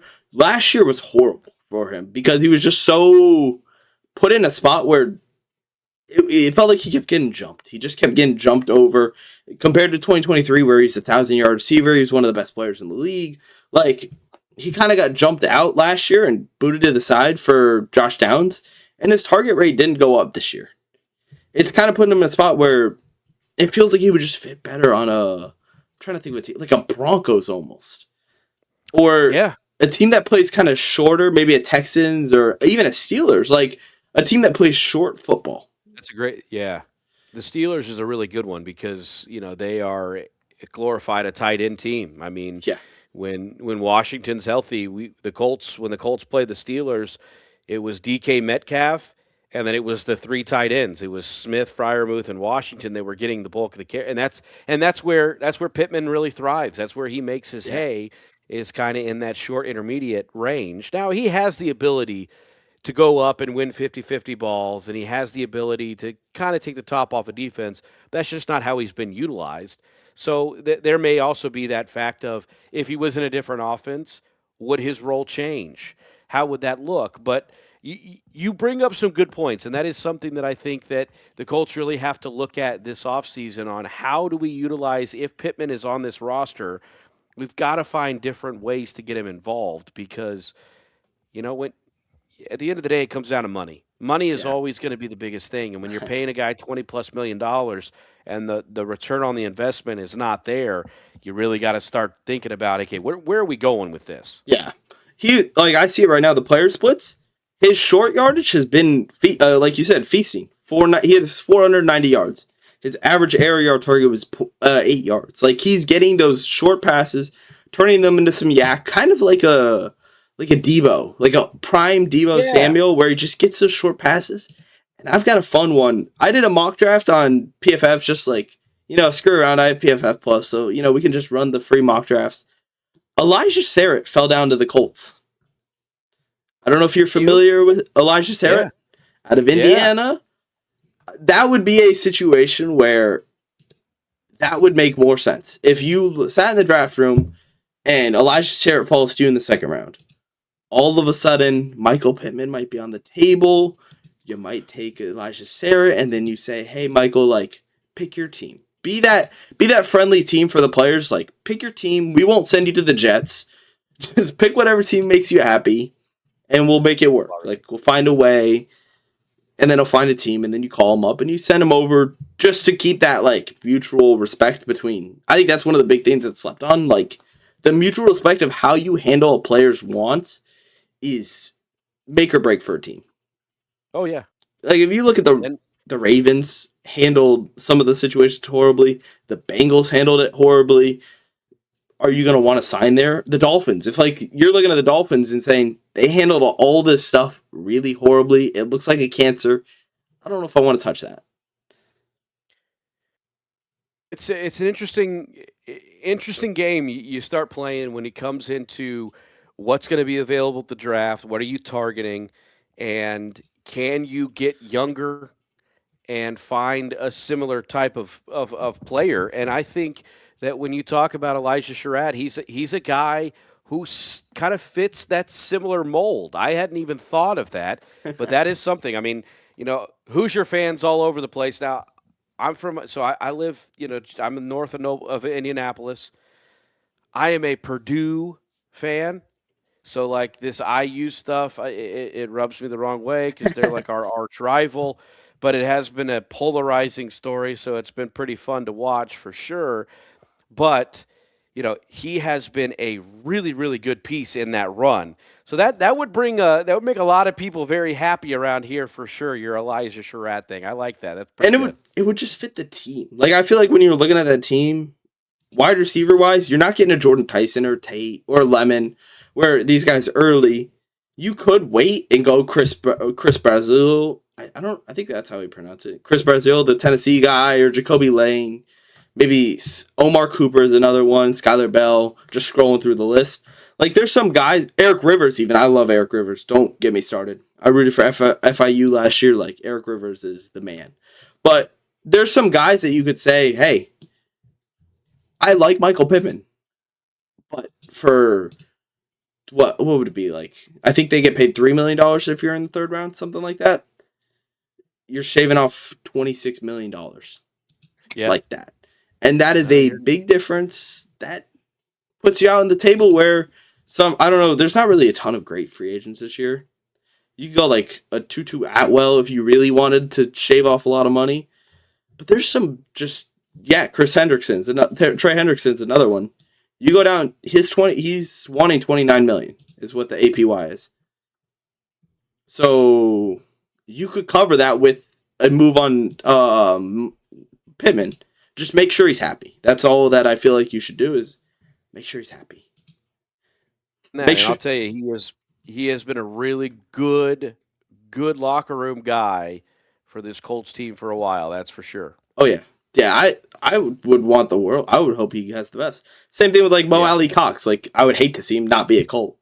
I swear he's been a Colt for his entire life, and every time he'll score a touchdown, and I'll be like Mo Alley Cox. Everyone will just look at me weird. Like who's Mo Alley Cox? Like that's the man. Like he's been there for so long. He scores every once in a while. He's just a fun name to say. There's some. Yeah, he's a cool dude. There's a lot of like. I like your Colts team right now. Last year I liked them, but this year it feels like there's something building there. Plus you got what's his name? Shane, the guy who sings the songs. Yeah, I forgot it. It was like Frank Fan of the Year. What is his name? Frank Guy Shane or something like that. I just forgot his name. He's so funny too. This is our team. We bleed blue. Seth. Yeah, Set the Flow. There you go. Set the Flow.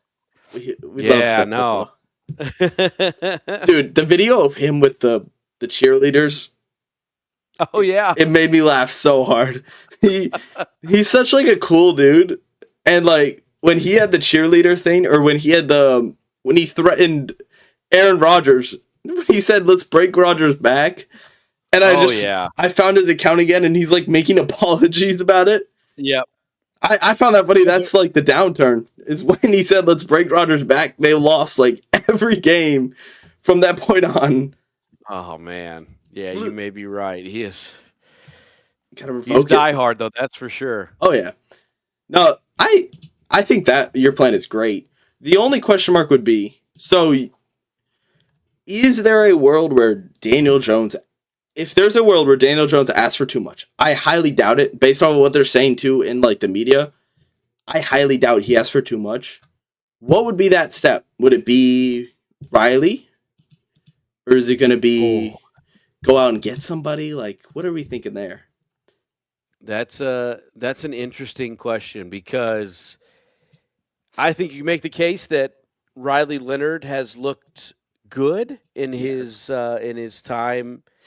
But I don't know necessarily if he is ready to be the guy. So I would assume that it would be, looking at the market or trying to make a trade for somebody else.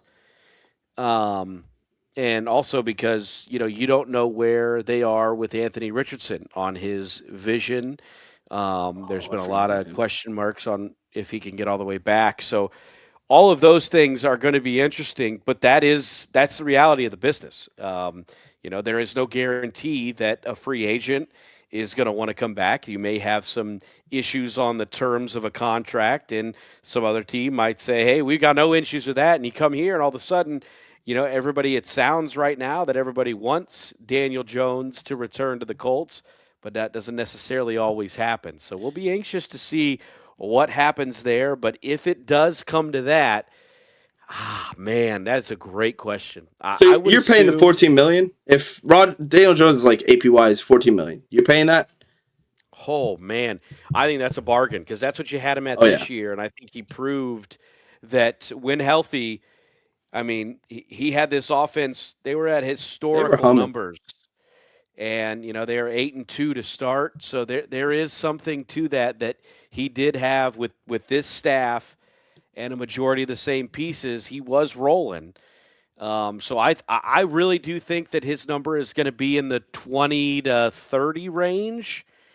And that's the question is how much is he going to demand coming off of an Achilles? And we'll Yeah, see. But I think if that does happen, your first guess would probably be lean towards Riley. And it is we have to do everything to protect Riley and make him as good as possible within the framework of what they're dealing with.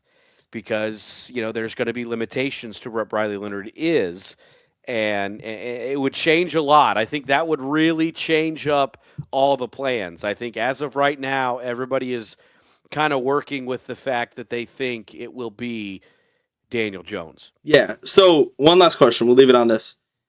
Anthony Richardson. One, how did you react when he was drafted? Two, is it just like, is it over? It's interesting. So I will tell you that heading into the draft process, I was on record saying, give me everything that Anthony Richardson comes with. So I thought that he was polarizing. I thought, yes, his athletic numbers make him out to be something we had never seen. But I also was in the big belief that you're going to know whether he can do it or that he can't. And I still think there are still question marks just because the injuries have just plagued every bit of it. Now, I did not ever anticipate that because I looked at him as he's bigger, faster, stronger than everybody else. Yeah. So he's not ever going to get hurt because he's bigger, faster, and stronger than everybody else.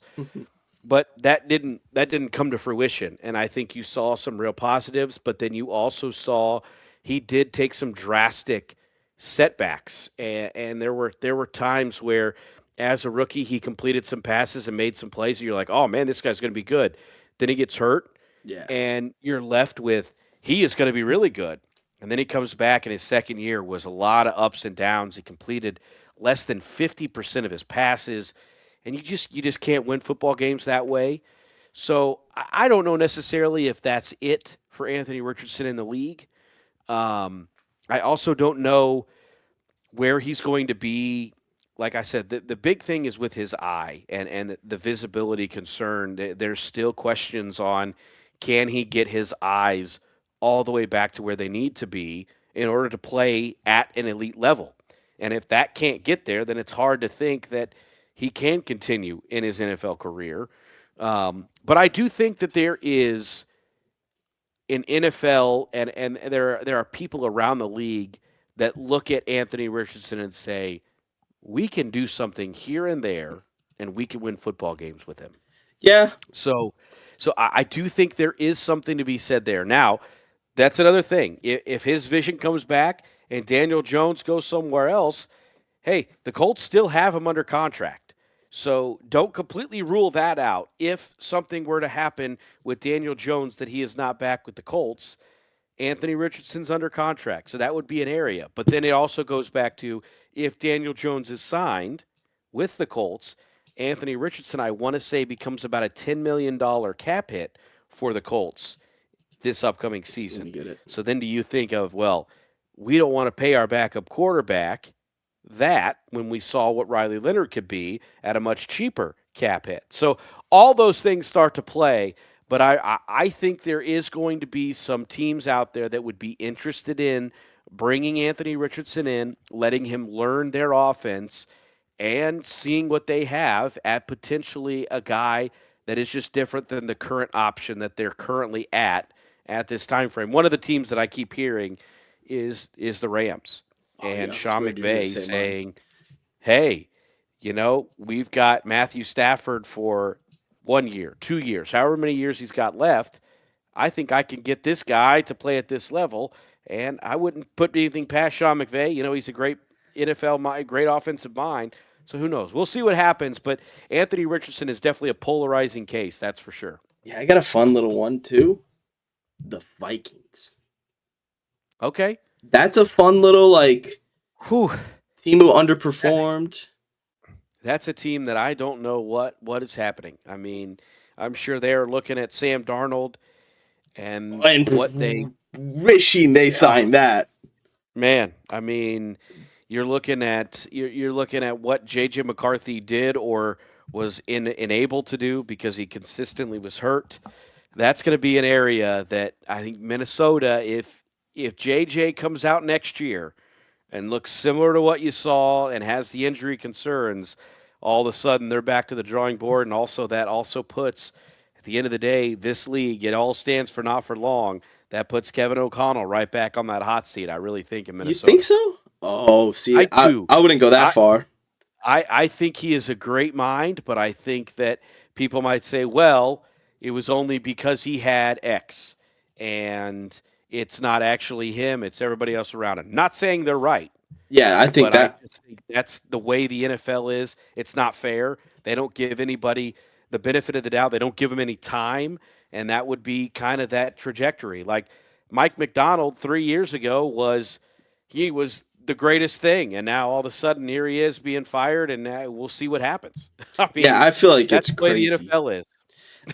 He has been such a good coach. I feel like that the only reason that works is just because the rehab ability of if I'm naming teams that have good rehab, it's the Niners and it's the Vikings off the dome. I can't think of another team that took a quarterback who struggled, re-evolved them and put them out into something good. You could say Colts, I guess, just this year because of Daniel Jones. You were dead on by the Anthony Richardson, by the way. It would be $10 million. Okay, I knew it was something like that, and that's a big number to think about a guy that you're hoping doesn't play. Yeah, it's concerning. It's such a what if scenario. Like as a Gator fan, I watched him do. There was a game. I'm gonna see if I can pull it. There was a game in LSU. It was Florida LSU. We were losing. It was Tom Petty night. We were down, I think, by a touchdown at that point. He takes the ball and just runs it all the way. I'm talking it was 1st and 10. We just got the ball back, and he took that ball and I remember that. Ran all the way to the end zone, and I found an 81-yarder. I was losing my mind. We were booing the LSU band. The LSU band played over Tom Petty. Everyone was mad. That game they were fired up. And then Anthony Richardson just takes the ball and just runs it down. And I thought that was the moment I was like, oh, this kid's going to be really good in the NFL. Didn't age that way. I'm curious what the Colts will do. I'm assuming they drop the 5-year extension. Because that's the next question. If they don't pick that up, I think they got to do that by, April? Maybe it's May. I can't remember how that all works. But I would assume they don't pick up the option. But that is going to be something that over the next couple months, the Colts will have big decision to make because you talk about a $10 million cap hit for a guy you're not expected to play. It's pretty big time.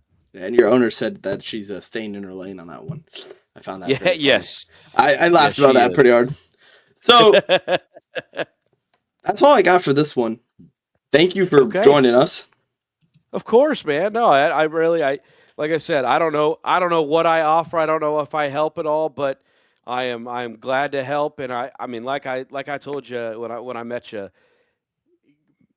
good on you, man. It's a hard industry, and the only way to really get in is just to dive into it, dive head first, and good for you. So you just let me know whenever you need any help, and I'm always just a phone call away, bud.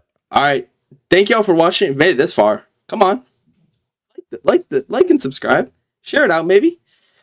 That's really all I got for y'all. Thank y'all for watching. Click the link. Oh wait, no.